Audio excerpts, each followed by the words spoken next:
So I wanted to make a video to explain how you can get your audio patched for your timecode without using Dante. So basically, you have your timecode that's playing out of your DAW. We use Ableton, and at all of our campuses except the one I'm at, we're using the Dante network. So it goes out of Ableton via Dante into the lighting computer, and then into Lockstep. Out of Lockstep, then converts it to MIDI timecode, and then that's how we get timecode in Vista. Well, at this campus, we had issues with our network, and so we had to abandon Dante for a season and go with an all-analog route. It was something that was more reliable. So I just wanted to show how we're doing that, and hopefully this will help those of you that aren't using Dante yet, and how to do this without a Dante network, and just use analog interfaces, not analog, use audio interfaces rather. And what I've been told, you can actually use like the microphone input of your computer. You just have to get the level right going in, because if it's too hot, the device won't recognize timecode. If it's too quiet, it won't recognize the timecode. So you have to get the level going in correct, and you'll know that because even with like Lockstep, the little program we use, you can see the signal meter, so you can see if it's clipping or if it's too low. And obviously, in Vista, you'll see the timecode numbers rolling when it's getting signal. So real quick, I'll just flip you around here. Sorry, I'm just using my phone. So we have Ableton on this machine, and if we go over to this machine, we have the patch view, or the patch view of Vista running. Okay, so basically what we did was we picked up a Focusrite Scarlett 18i20, which is a multi-channel interface. It could be whatever kind of interface really.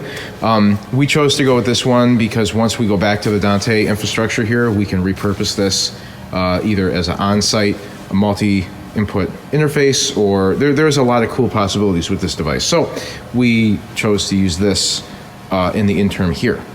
So if we kind of look at the back, it's a little bit of a rat's nest, which I don't love, but the point will still remain. There's a bunch of 1/4-inch cables balanced coming out of this interface. So we're not using this interface to record at all. All we're doing is using it to get a bunch of different audio signals out of the interface. 4 of them are going to the audio console via the local inputs on the back, via XLR. And then the 5th one is going to this little interface. It's a PreSonus audio box. And then that's how the audio is getting into this Mac Mini for Vista. So basically, the patching is actually the same. So we don't have to repatch anything. So if you look in Ableton, outputs 1, 2, 3, 4 for our audio backing tracks, and then 5 is timecode. So it's the same patching we use in all of our Ableton sets across all of our campuses, except this machine, instead of using the Dante Virtual Sound Card, is set to the Focusrite interface. And then outputs 1 through 4 show up on the Soundcraft, and then output 5 just runs over here via an XLR and goes into this audio box. Now you may notice there's this little device. That is an attenuator, because the signal was coming out of the Focusrite so hot that it was clipping the preamp on this audio box, because we are going line level into mic level. And you might say like, well, why didn't you use a 1/4-inch input? It might be a line level. It's not. These don't have there's no like input pad on it. So basically I just grabbed inline attenuator and stuck it in there and dropped the signal down 15 dB. It sets in negative 15 dB. So basically it's just dropping the signal 15 dB, and the gain adjustment is all the way down on the preamp. And so then if we go here to Lockstep,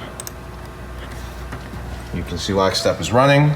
The input, where it would say LTC linear timecode input, normally our other campuses says Dante channel 1. This is set to audio box USB channel 1, because it's channel 1 on that little interface.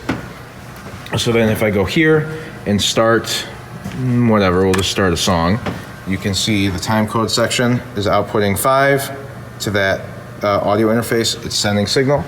If we go over to the lighting computer, you'll see it's receiving timecode. The numbers are running smoothly. And then if we go back to Vista, here, we'll see in the upper right-hand corner, our numbers are rolling, and it's fired off a lighting cue. So you can do this. You don't have to have Dante. Dante certainly helps keep your setup clean, and you can change your patching and recall different patches. But you can certainly do this with just a bunch of interfaces you have laying around. We bought a little bit of a fancier interface because we knew that we were going to repurpose it eventually.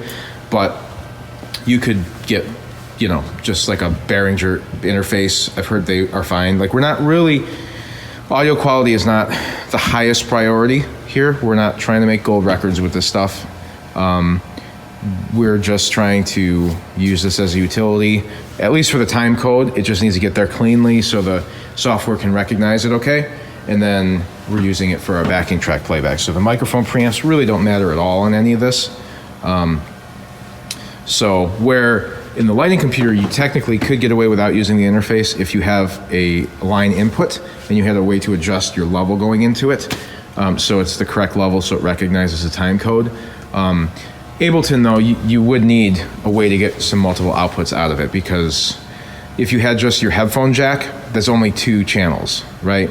So like left and right, and you can pan things, you could hard pan things, so your click is left, and then your tracks all blended together is your right side, but then you need a third output for your time code. You can't blend that in anywhere. It has to be time code only. You can't like get away with blending like your click and your time code and sending that to the lighting computer. That would throw it off, I believe. So you would need some way to get multiple outputs out of your Ableton machine. But then again, your lighting computer could be whatever, really. So it's a relatively affordable way to do this, and it's been rock solid. We keep these interfaces on 24/7. We don't shut our machines off. We'll power cycle them a couple times a month, just the computers themselves, just to kind of keep them fresh. But yeah, hopefully that kind of makes sense. That's our track rundown. It's kind of I guess you could say a minimalist setup, or like a bare bones basic setup. Hopefully that makes sense. If you have any questions, please shoot them in the comments. If you think of a better way to do this, let me know. As always, like, subscribe, hit the bell notification to be notified when I make some more videos. So yeah, thanks for watching the video, and I'll see you next time.